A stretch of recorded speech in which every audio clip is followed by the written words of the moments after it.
What's going on, gang? Welcome back into Lights Out Gaming. For those of you that are new here, my name is Mike, and what we are doing today is we are going on with the Lights Out gun reviews. This is where I ask you for your input. I want to know, what guns do you want covered? What do you want to know about them? How do you use them? So today, I am fortunate enough to be covering the BAL-Inferno.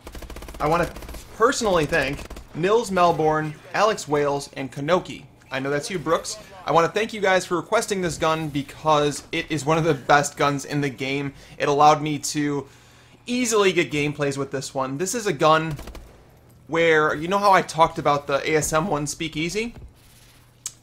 This is like the assault rifle version of that. And what I mean by that, I said that the ASM-1 Speakeasy was a submachine gun that could, that could work as an assault rifle distance.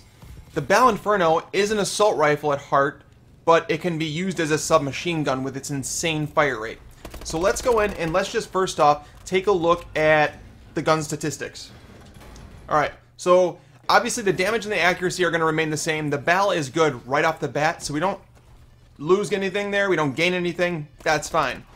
The fire rate does go up 1. Now, even though it says 1, it feels a lot more than 1. And just so you know, if you have the BAL Royalty, it is the same gun with just an extra magazine in it. So the fire rate is up 1, although it feels a lot faster than that. I'm going to get into that in just a minute. The handling is up 2, so that increases your hip fire by 2, which is huge because, like I said, you can use this gun as a submachine gun typically. But kill at assault rifle distances. You're going to see that throughout the gameplay a few times. Alright, and then the last one is the only negative on the gun. The negative is that it has a -3 mobility. That's huge.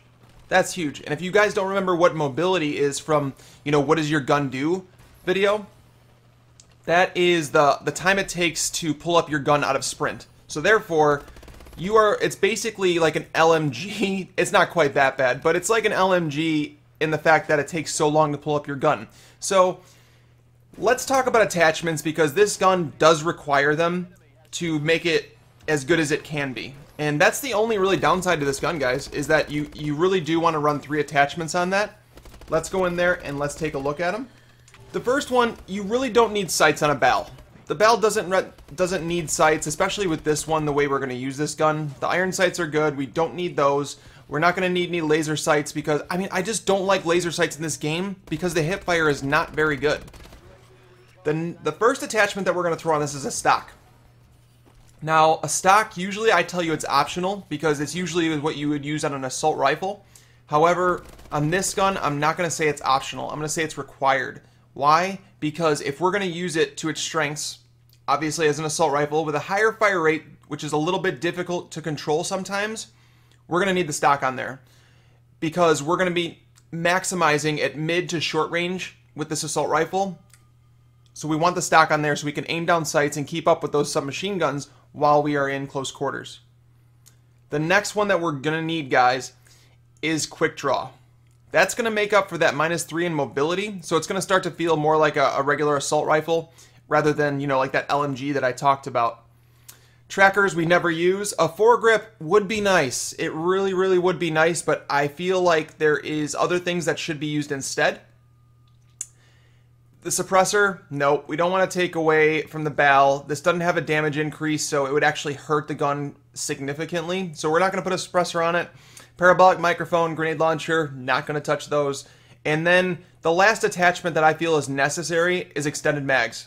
Now, BALs usually come with 32 bullets in them, which is usually fine. On the Steed, even the stock BAL is fine. But with the increased fire rate on this gun, you almost need extended mags, because otherwise you're going to run into a group of 3 guys. You're going to take out 1, maybe 2, and then you're going to die to the 3rd one, because the bullets fire so quickly that it's going to be rough for you to take them on. So if you throw on extended mags and you get 48 bullets in the clip, it's going to help you quite a bit. So those are my 3 attachments I'd use on this gun. The way I would use it, I just explained it. You can be an OBJ player, play the objective, and slay with this gun. That's why I like it so much, because me typically in other Call of Duty games, I would be an assault rifle player. I could use an SMG, but I'm typically an assault rifle player, so I love this gun. I'm able to be that assault rifle, and I'm also able to go inside and not worry about you know, if an objective is indoors, because I can slay inside there too. That's the best way to use this gun. All right, grading this gun. I'm going to give this gun a 9.5 out of 10. It is nearly the best gun in the game. I'm still going to say the ASM-1 Speakeasy is my favorite that I own, I should say. But this one's a really close one, guys. If you can control the recoil on this gun, I would arguably say that this is the best gun. It's harder to control the recoil just because of the fire rate, but this gun is a beast. If you have it in your armory, don't get rid of it. That's pretty obvious. I had this gun since the, I believe it was the 3rd week the game came out. I got this gun, so I didn't even realize, you know, how good it was when I first got it, but it definitely is a great gun in the game, guys.